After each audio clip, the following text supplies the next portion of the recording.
Today we have the example of Caleb, who in the midst of all the other voices said, oh no, I'm going to be different. I'm going to have a different spirit. I'm going to see the Lord rightly. I'm going to see myself rightly. I'm going to allow the Lord to deal with the things in my mind, the mindsets of Egypt, so that I can go in and possess. Because what God has for you, for your future, is not just for you. It's for you and for your descendants and for the legacy that follows you.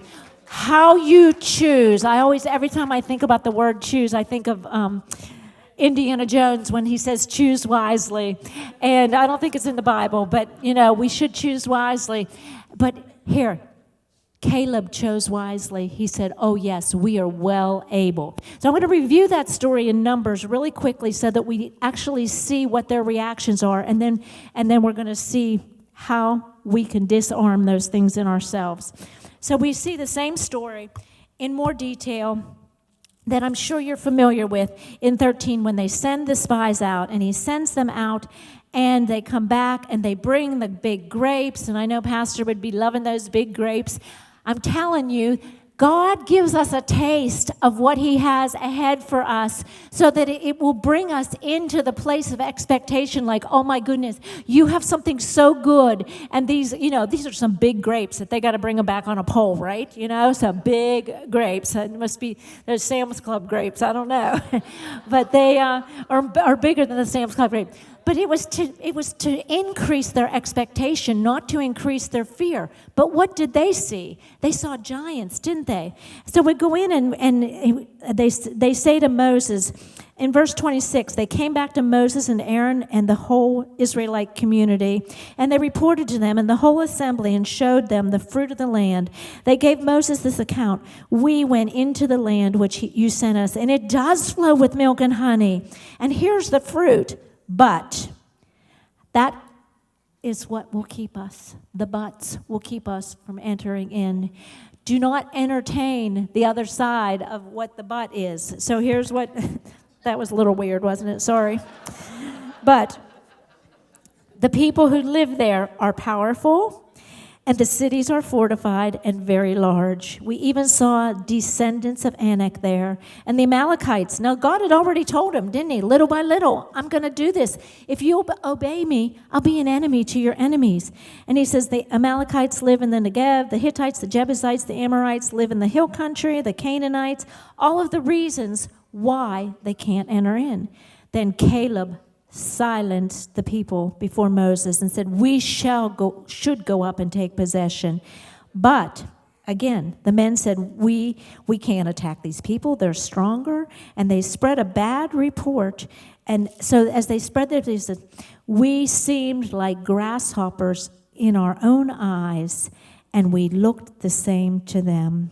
So we see here where, again, their mindsets were the very things.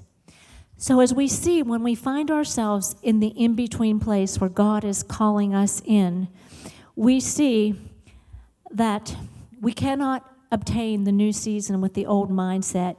You see, their internal reality became their external reality. How we think about God and how we think about ourselves will determine where we go, whether we can possess what God has for us. You see, God had a place prepared for them, but they were not prepared yet to enter in and to possess and to be established. And so they had their slave mentality, didn't they? And we read this and we think, how could these people see these miracles? And yet we are so often, so much.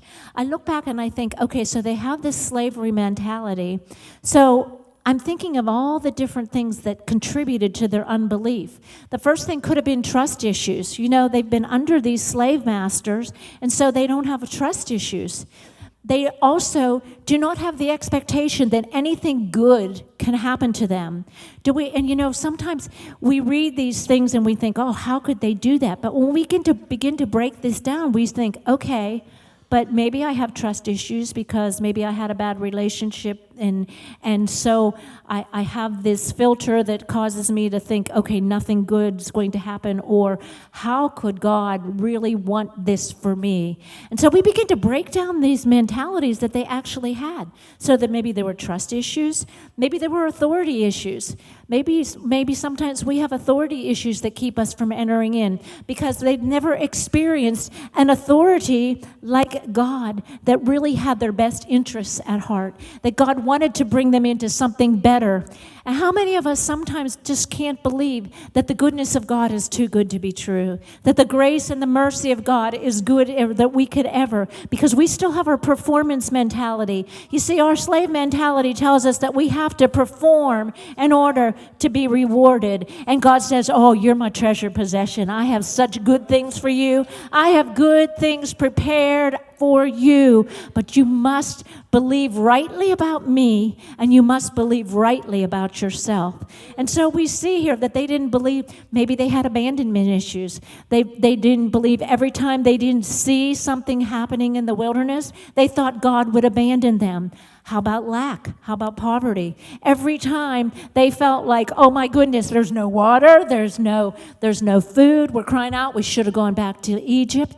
How many of them just could not believe that there would be enough provision in the middle of the wilderness? And what did God do? That rock, which is Jesus, he strikes it and the water flows out. There is more than enough for the journey that God has for you, for the future that God has for you. When you are even in your in-between place, he is carrying you, he is ordaining good things for you, he is preparing, but it's his heart to prepare you so that little by little that his kingdom will be established, so that you will be able to not only go in, but to possess.